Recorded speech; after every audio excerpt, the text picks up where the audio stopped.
Avramopoulos, please. Thank you, Madam Chair. Indeed, I was listening to our colleagues very carefully, and I would like to express my thanks for their contribution to this debate. What I would like to say in the beginning is that finally we are all on the same side. We share the same concerns, and we try to find solutions. Some of these solutions are not common, but I think we have reached a level where we all understand that more action has to be undertaken, more responsibility to be shown, and more initiatives to be undertaken in order, first of all, to bring back stability in Libya. Dear Mrs. Valenciano, we are still in early stage, but yes, I agree with you that we have to work, we need to work in a balanced way with our partners, also to face a reality. Europe is in need of economic migrants, but for this purpose we need to enhance, to open legal pathways, legal channels, while in parallel reducing the irregular migration. As long as irregular migration is there, pictures like the ones we saw some days ago will be replicated. As you know, Member States keep the right to determine the volume of admission of third country nationals coming to work in their countries. It's their national competence and responsibility. As far as we are concerned, the Commission, we stand ready to coordinate and propose pilot projects with selected third countries and, of course, provide related financial support. These could be cases where Member States would engage themselves in hosting certain numbers of migrants coming through legal channels, in particular for economic purposes. We are now discussing with the Member States, and as you very rightly said, Ms. in 't Veld, my goal, Commission's goal, is the implementation of a comprehensive migration policy. The same as for the particular case of Libya. As Ms. Ayala said, we need a global solution addressing all problems and challenges.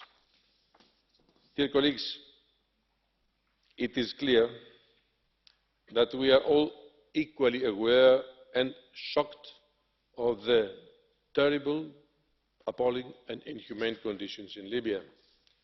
Yes, this has to stop, and to stop now. The situation in this detention centres is unacceptable. The European Union is pursuing efforts to support the establishment of a standardised process by the Libyan authorities through concrete projects. Now the question you would ask me, who are these Libyan authorities?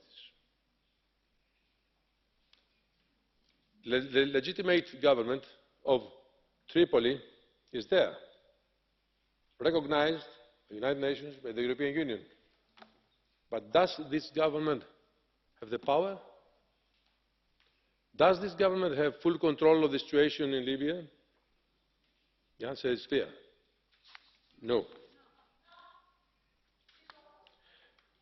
Whereby migrants rescued by the Libyan Coast Guard are disembarked and taken to reception centres that meet international humanitarian standards.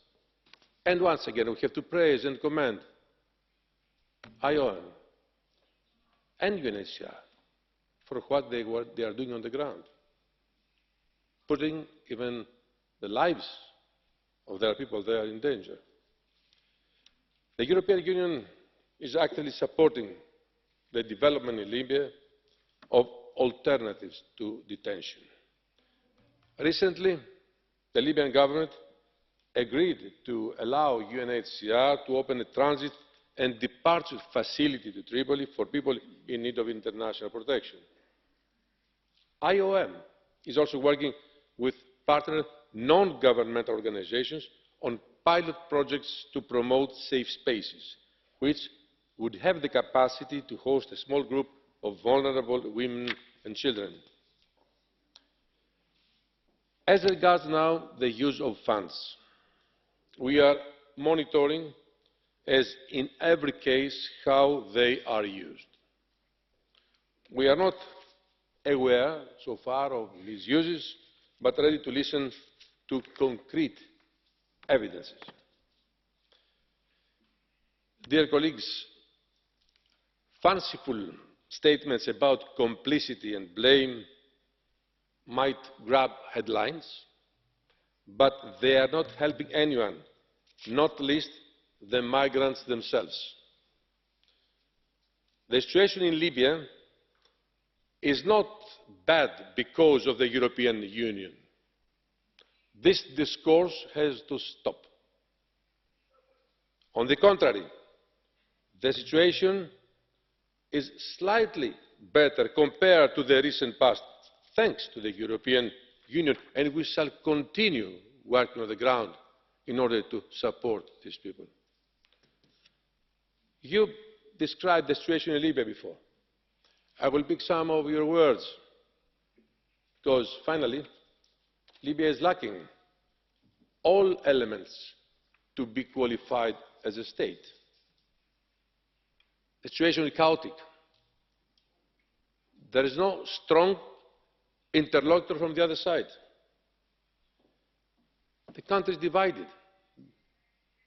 Militia, 20 approximately independent militia operates uncontrolled on the ground. The country is the paradise of smugglers and an open corridor for irregular migration. We all here share the same objective. First and most important is to save lives and provide these desperate people with support. The European Union, its institutions and its member states are working to achieve it, pure and simple. We do so by first stopping people drowning in the Mediterranean, and you see the numbers have gone down drastically.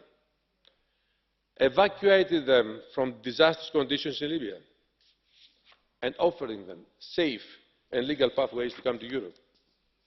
I will not repeat what I said in the beginning, but it is clear that we have a lot more work to be getting on with to make it better still. I count also on the members of this House to help us advance, because what we have achieved in general migration from the very beginning of the life of our term as European Parliament, as Commission, it has been achieved thanks to our cooperation. And once again, I would like to express my gratitude to all of you for your support. Because today, the European Union can be proud for its policy and for the adoption of the principles upon which this policy and this strategy is based. The MEPs who were here in the previous Parliament, they know very well that there was no migration policy. There was no migration strategy. Just an embryo somewhere in Brussels, but not something clear and concrete. So we have all shared this effort to achieve what we have done. But yes, we have to do more, but we'll do it together. This is not a national, regional, or a European problem. As I said before, it's a global one. And I was more than happy 1 year ago when I proposed to the former Secretary General of the United Nations to hold this extraordinary General Assembly, and he did it in New York. So in this way, we made this issue a global one. So it has become a global responsibility. And we are all responsible globally on what is happening in the Mediterranean and in Libya. The European Union has taken its part. All others should do the same.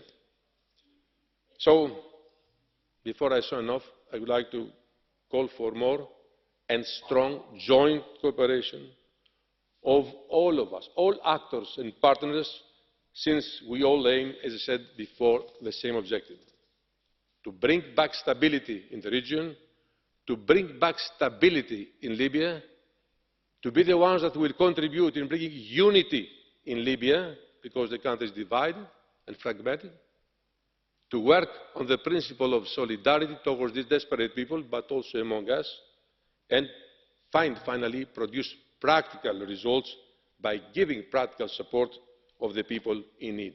Thank you very much for your attention. Very much for